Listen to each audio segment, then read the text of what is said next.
सुप्रभात बच्चों। आशा है आप सकुशल होंगे और अब तक जो हमने पढ़ा वो आपके समझ में भी आया होगा। आज जो हम पढ़ने जा रहे हैं वो एक पक्षी वैज्ञानिक के बारे में है जिनका नाम है सालिम अली।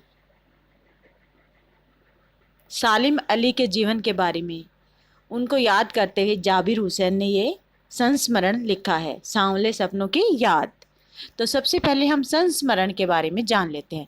संस्मरण जैसा कि संस प्लस स्मरण, स्मरण मतलब याद करना कि अपने पीछे बिताए गए बातों को याद करते हुए कुछ लिखना क्या कहलाता है?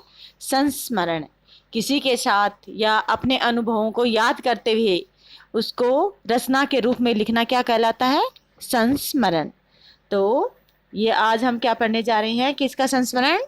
सालिम अली का, जिसके लेखक कौन है? जाबिर हुसैन। तो हम जाबिर हुसैन के बारे में जानने से पहले जाबिर सालिम अली के बारे में जानने से पहले जाबिर हुसैन के बारे में जान लेते हैं, जो इस पाठ के लेखक हैं। जाबिर हुसैन का जन्म 1945 में गांव नौनही, राजगीर, जिला नालंदा, बिहार में हुआ। वे अंग्रेजी भाषा एवं साहित्य के प्राध्यापक रहे। सक्रिय राजनीति में भाग लेते हुए 1977 में मुंगेर से बिहार विधानसभा के सदस्य निर्वाचित हुए और मंत्री बने। सन 1995 1995 से बिहार विधान परिषद के सभापति हैं। जाबिर हुसैन हिंदी, उर्दू तथा अंग्रेजी तीनों भाषाओं में समान अधिकार के साथ लिखते रहे हैं। उनकी हिंदी रचनाओं में जो आगे है, डोला बीबी का मजार, अतीत का चेहरा, लोंगा, एक नदी रेत भरी प्रमुख हैं। अपने लंबे राजनीतिक सामाजिक जीवन के अनुभवों में उपस्थित आम आदमी के संघर्षों को उन्होंने अपने साहित्य में प्रकट किया है। संघर्षरत आदमी और विशिष्ट व्यक्तियों पर लिखी गई उनकी डायरियां चर्चित प्रशंसित हुई हैं। जाबिर हुसैन ने डायरी विधा में एक अभिनव प्रयोग किया है जो अपनी प्रस्तुति शैली और शिल्प में नवीन है। प्रस्तुत पाठ सांवले सपनों की याद 1987 में प्रसिद्ध पक्षी विज्ञानी सालिम अली की मृत्यु के तुरंत बाद डायरी शैली में लिखा गया संस्मरण है। मतलब सालिम अली की मृत्यु हो गई है और जाबिर हुसैन उन्हें याद करते हुए ये डायरी लिख रहे हैं, संस्मरण के रूप में उन्हें याद करते हुए। सालिम अली की मृत्यु से उत्पन्न दुख और अवसाद को लेखक ने सांवले सपनों के रूप में व्यक्त किया है। मतलब उन्होंने सालिम अली के साथ जो जीवन समय बिताया उसको उन्होंने सांवले सपने, मतलब उनका सपनों जैसा है, उसके रूप में उन्हें व्यक्त किया है। तो आज हम पढ़ते हैं सालिम अली, जो प्रमुख पक्षी वैज्ञानिक के बारे में है। तो किस तरह से वे पक्षी विज्ञानी बने, किस तरह से उनका पक्षियों से प्रेम हो गया, किस तरह से उनकी मृत्यु हुई, ये सब आज हम इस पाठ में पढ़ेंगे। हम पाठ पढ़ने से पहले इससे संबंधित इसमें जो कुछ कठिन शब्द हैं वो हम देख लेते हैं।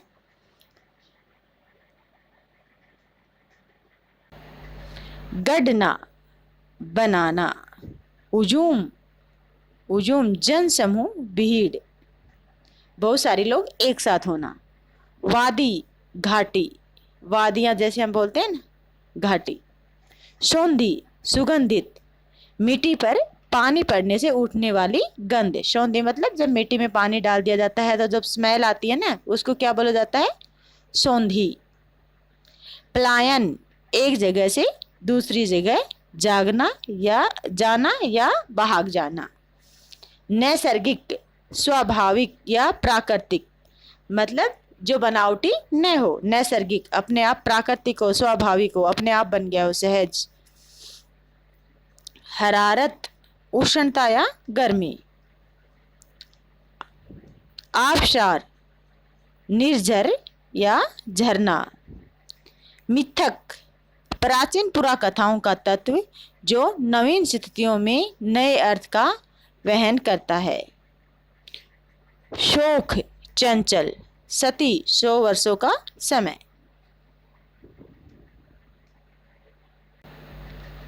तो अब हम पाठ पढ़ते हैं सांवले सपनों की याद। सुनहरे परिंदों के खूबसूरत पंखों पर सवार सांवले सपनों का एक हुजूम मौत की खामोश वादी की तरफ अग्रसर है। अग्रसर है मतलब उसकी तरफ बढ़ रहा है। कोई रोक रोक टोक सके कहाँ संभव। यहाँ किसकी बात है? जब सालिम अली की मृत्यु हो गई है और वो उन्हें दाह संस्कार के लिए ले जाया जा रहा है, तो लेखक कह रहे हैं कि वो जैसे ऐसा लग रहा है जैसे वो पक्षियों के सुनहरे पंखों पर ही सवार होके जा रहा हो। इस हुजूम में आगे आगे चल रहे हैं सालिम अली, अपने कंधों पर सैलानियों की तरह अपने अंतहीन सफर का बोझ उठाए। सैलानी घूमने वाले। लेकिन यह सफर पिछले तमाम सफरों से भिन्न है। सफर मतलब यह यात्रा पिछले जितने भी यात्रा की उनसे भिन्न है। मतलब वो यात्राएं ऐसी थी कि वो जीवन की यात्राएं थी, वो जहां जाते वापस लौट के आ सकता था। लेकिन अब ये यात्रा किसकी थी? अब मरने के बाद की। तो कोई भी है इंसान अगर मर जाता है तो कभी वापस लौट कर नहीं आ सकता। भीड़ भाड़ की जिंदगी और तनाव के माहौल से सालिम अली का यह आखिरी पलायन था। मतलब वो जाता रहता था पक्षियों की खोज करने जंगलों में, लेकिन कह रहा है कि अब ये उसका आखिरी पलायन था। अब कभी भी वो इस भीड़ भाड़ वाली जिंदगी में नहीं आ पाएगा। कैसे? क्योंकि यहाँ पे सालिम अली की मृत्यु हो चुकी है और मृत्यु के समय का लेखक ने वर्णन किया है। अब तो वो उस वन पक्षी की तरह प्रकृति में विलीन हो रहे हैं जो जिंदगी का आखिरी गीत गाने के बाद मौत की गीत गोद में जा बसा हो। कोई अपने जिस्म की हरारत और दिल की धड़कन देकर भी उसे लौटाना चाहे तो वह पक्षी अपने सपनों के गीत दोबारा नहीं गा सकता। इस लाइन का मतलब है कि जो इंसान एक बार मर गया है उसको कोई भी चाहे कितना भी कुछ भी गर्मी दे दो, कुछ भी कर दो, लेकिन वो जिंदा नहीं हो सकता। यह पक्षी किसे कहा गया है? सालिम अली को। मुझे नहीं लगता कोई इस सोए हुए पक्षी को जगाना चाहेगा। वर्षों पूर्व खुद सालिम अली ने कहा था कि लोग पक्षियों को आदमी की नज़र से देखना चाहते हैं। यह उनकी भूल है। ठीक उसी तरह जैसे जंगलों और पहाड़ों, झरनों और आबशारों को वो प्रकृति की नज़र से नहीं, आदमी की नज़र से देखने को उत्सुक रहते हैं। भला कोई आदमी अपने कानों से पक्षियों की आवाज़ का मधुर संगीत सुनकर अपने भीतर रोमांच का सोता फूटता महसूस कर सकता है? सोता मतलब पानी की धारा झरझर के निकलना। यहाँ कहने का मतलब है कि हम अगर प्रकृति के नज़रिए से ही देखेंगे तो ही उसको समझ पाएंगे। अगर हम उसे अपने लालच के लिए इंसान के नज़रिए से देखेंगे तो हम उस प्रकृति की उन हसीन दुनिया को, उन प्राकृतिक सौंदर्य को अनुभव नहीं कर पाएंगे। एहसास कि ऐसी ही एक उबड़ खाबड़ ज़मीन पर जन्मे मिथक का नाम है सालिम अली। कह रहा है कि वो भी एक एहसास की ऐसे ही उबड़ खाबड़ पर जन्मे मिथक का नाम है सालिम अली। मतलब वो प्रकृति से जुड़े हुए इंसान थे। पता नहीं इतिहास में कब कृष्ण ने वृंदावन में रासलीला रची थी और शौक गोपियों को अपनी शरारतों का निशाना बनाया था। कह रहा है कि मिथक चला रही है, कहानी बहुत पुरानी चली आ रही है कि श्री कृष्ण वृंदावन में रासलीला गोपियों के साथ रासलीला रची, नाचना गाना किया था। लेकिन हम ये पता नहीं, हम अपने बुजुर्गों से सुनते आए हैं, हमारे बुजुर्ग अपने बुजुर्गों से। मतलब ये कहानी बहुत लंबे समय से चली आ रही है। कब माखन भरे भांडे फोड़े थे। भांडे मतलब बर्तन की, पता नहीं कब श्री कृष्ण ने माखन से भरे हुए बर्तनों को फोड़ा था। दूध छाली से अपने मुंह भरे थे। कब वाटिका में छोटे छोटे किंतु घने पेड़ों की छांव में विश्राम किया था। कब दिल की धड़कनों को एकदम से तेज करने वाले अंदाज में बंसी बजाई थी और पता नहीं कब वृंदावन की पूरी दुनिया संगीत में हो गई थी। कह रहे ये पता तो नहीं किसी को भी कि कब बजाई, लेकिन इसका वर्णन सब करते हैं कि श्री कृष्ण जी ने इस तरह से, ये क्या था, ये कहानी हम बहुत समय से सुनते चले आ रहे हैं। पता नहीं यह सब कब हुआ था, लेकिन कोई आज भी वृंदावन जाए तो नदी का सांवला पानी उसे पूरी घटनाक्रम की याद दिला देगा। हर सुबह सूरज निकलने से पहले जब पतली गलियों से उत्साह भरी भीड़ नदी की ओर बढ़ती है तो लगता है जैसे उस भीड़ को चीरकर अचानक कोई सामने आएगा और बंसी की आवाज़ पर सब किसी के कदम थम जाएंगे। थम जाएंगे मतलब वहीं पे रुक जाएंगे।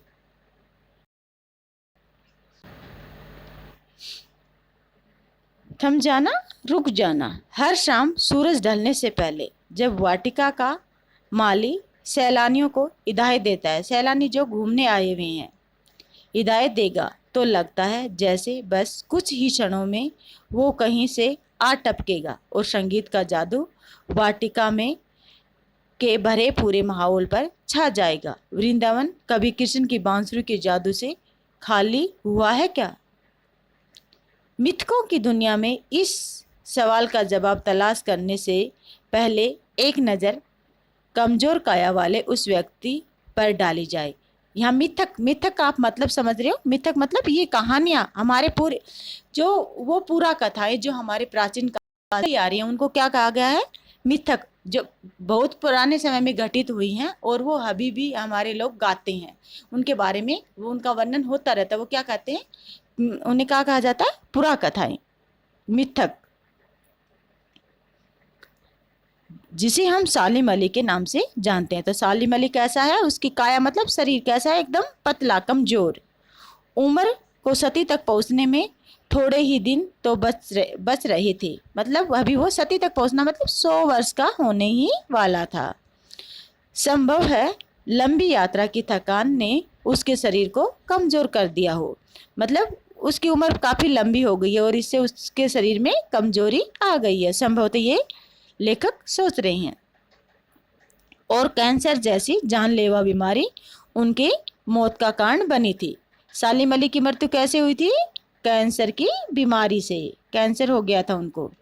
लेकिन अंतिम समय तक मौत उनकी आंखों से वह रोशनी छीनने से असफल रही हुई जो पक्षियों की तलाश और उनकी हिफाजत के प्रति समर्पित थी। मतलब सालिम अली बीमार थे, उनको कैंसर हो गया था, लेकिन फिर भी वो बीमारी से लड़ते हुए अपने आप से कभी नहीं हारे। वो अपने आखिरी सांस तक पक्षियों का रख रखाव, उनकी देखभाल करते रहे और उनकी तलाश करते रहे। ये बीमारी से हारे नहीं, एक जगह बैठे नहीं कि बस मैं बीमार हो गया, मैं मरने वाला हूँ, लेकिन नहीं, वो अपने अंतिम सांस तक जो उन्होंने काम करने का सोचा था उसे करते रहे। सालिम अली की आंखों पर चढ़ी दूरबीन उनकी मौत के बाद ही तो उतरी थी, मतलब इतने बीमार थे फिर भी वो दूरबीन से पक्षियों की खोज करते रहते थे। यहाँ पे हमें पता चलता है कि सालिम अली पक्षियों से कितना लगाव रखते थे।